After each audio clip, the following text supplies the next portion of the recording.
Hello.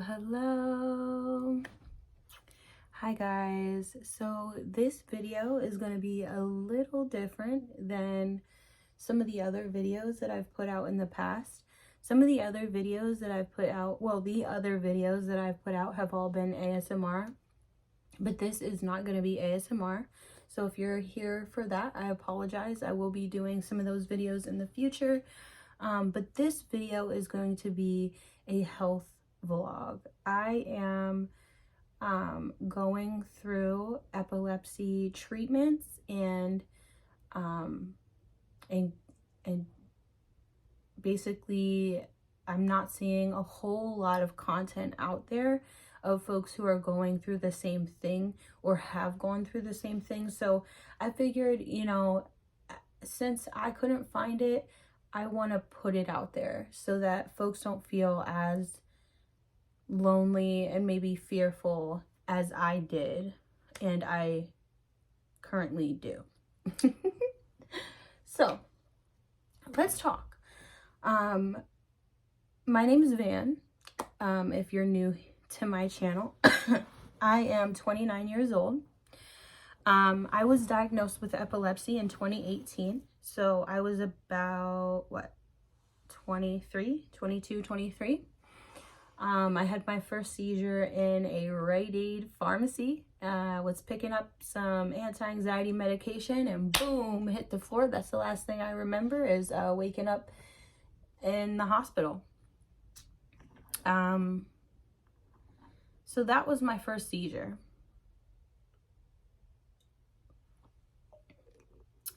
Six years later, I'm still experiencing seizures. I am currently taking a med called trileptal. That has been keeping most of my seizures under control. I don't have seizures during the daytime. I mostly have them in the evening now, or rather while I'm asleep. But prior to being on this med, I was having them all day long. So with that being said, I am currently scheduled for an SEEG on the 29th, which is in 3 days. Today's Friday and that is Monday. And I wanted to kind of, record my experience and make it so that other folks who go through this in the future have, something to look at from the patient's perspective. Because when I was looking on YouTube, I was just finding a bunch of medical professionals sharing the benefits, the risks and videos of the surgery, which, cool, fine and dandy. I wanted to see what it looked like, so I found it. But at the same time, I felt like there was a gap in the patient's end of their experience and sharing that kind of thing. So here I am. So yeah, with that said, I just kind of wanted to share where I'm at today on this Friday. I am not packed yet for the hospital. A month ago, I had an EEG. And that was a 7-day monitoring stay. And so if you look back on my channel, I actually made an ASMR video in the hospital. And, I was bored and I love ASMR. So I decided to make my own video and some folks liked that. So I was like, okay, cool. Neato.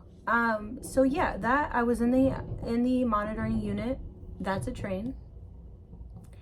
I was in the monitoring unit for, I think it was actually 5 days. I think I went in on a Monday, left on Saturday morning or something of that nature. So, it wasn't that long of a stay. This one may be a little longer considering it's surgery to go in and surgery to come out. But the reason why I'm sharing that is because that was literally a month ago. So when they asked me if I wanted to do the SEEG to find the exact point where the seizures are happening, I was like, of course, I'm the type, I want to know everything. I read books all the time and not many of them are fiction. I very often want to learn something. So when they offered me this experience to learn more about what's going on in my brain, I said, heck yeah. However, I didn't really think about the time frame. So for an SEEG, you actually need to have several things done ahead of time. You have to have an MRI, you have to have a CT scan, you have to have blood drawn, you have to have a physical, you have to have an EKG, you have to have, I mean, you have to have so many different tests done before this SEEG happens. So I had a good 15 or so appointments prior to this surgery, and I didn't really give myself enough time to complete those things without making it stressful on myself, because I'm unwell, you know. I'm not a well person. It's not like leaving 2 times a week to go down to the hospital. I can't drive. As an epileptic, I can't drive, so I take the public transit, that little train that goes by the house. And you know, this is it's an event when I leave the house to go to the hospital.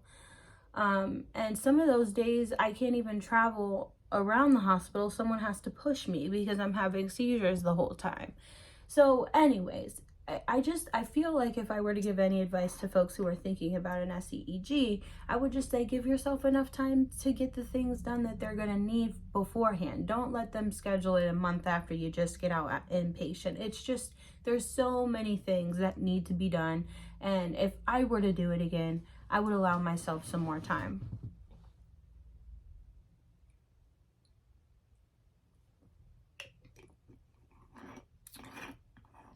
So yeah, with that, one of the things that I am doing this weekend, and the reason why I wanted to start, you know, my vlog ahead of time, is just because, you know, I'm preparing myself. You know, I have a dog. I have to be in the hospital for 7 to 10 days. So we had to make sure the dog has a dog sitter. Luckily, we have a good friend who's going to keep him the whole time, so he doesn't have to be stressed. I also have family members who have to come into town to take me to this surgery because I don't drive and neither does my partner.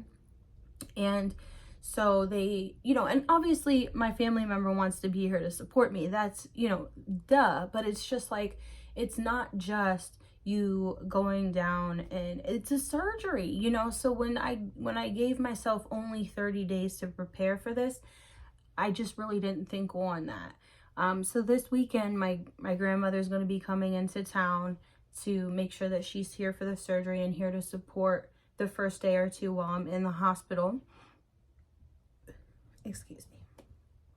I also have a meeting with another family member that's very, very important to me this weekend.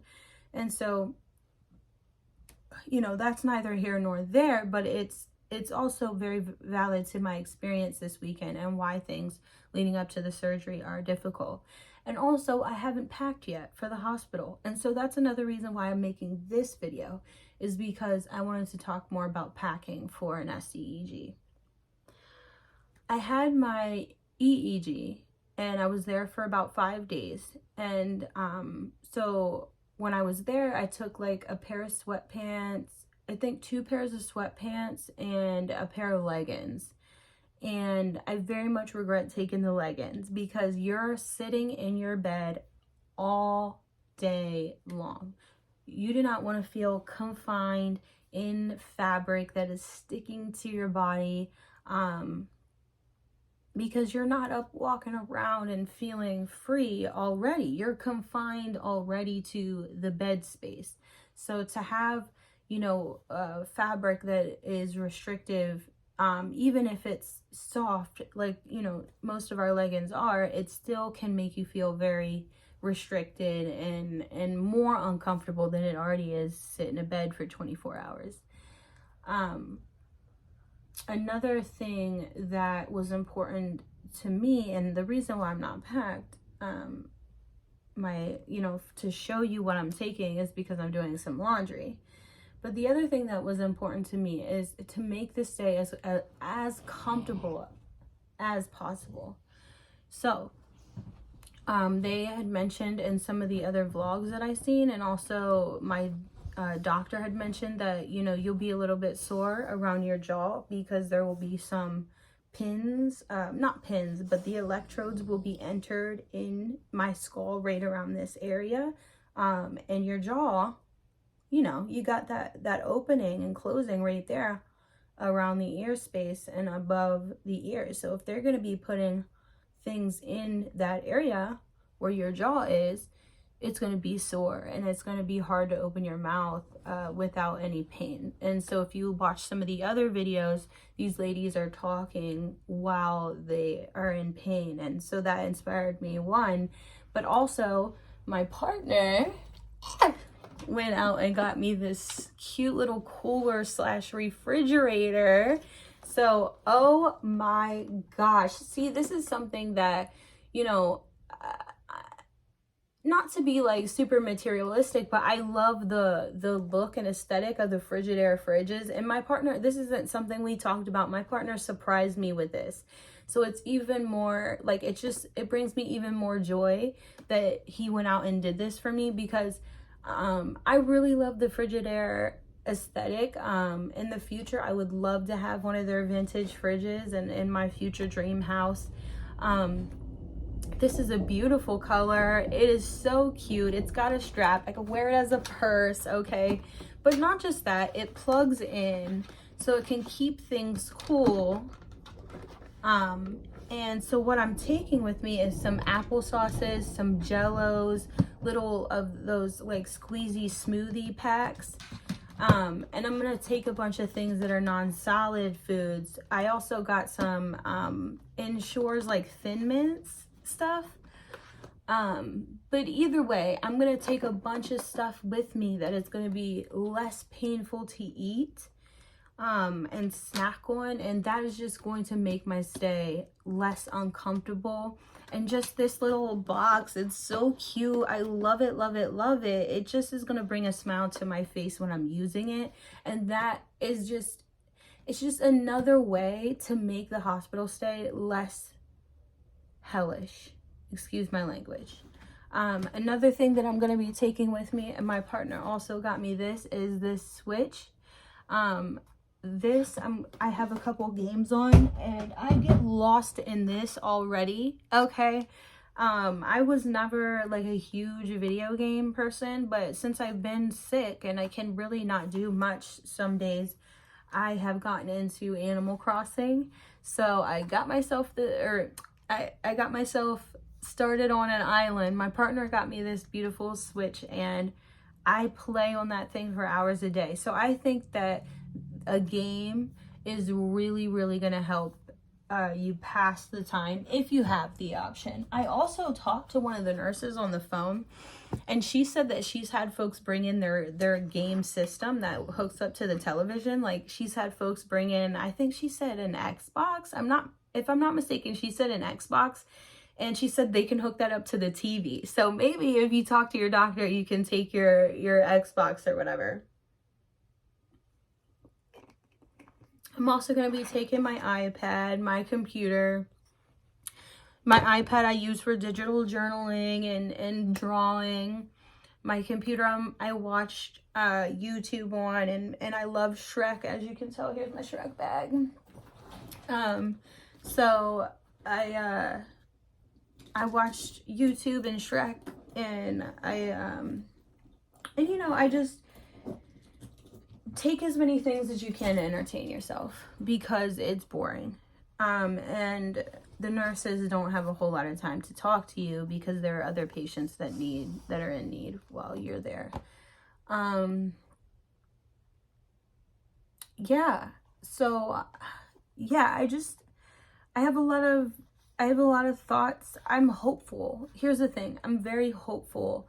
And I think that I wanted to share this feeling with you guys of hope. I am a little bit fearful because, you know, things are rough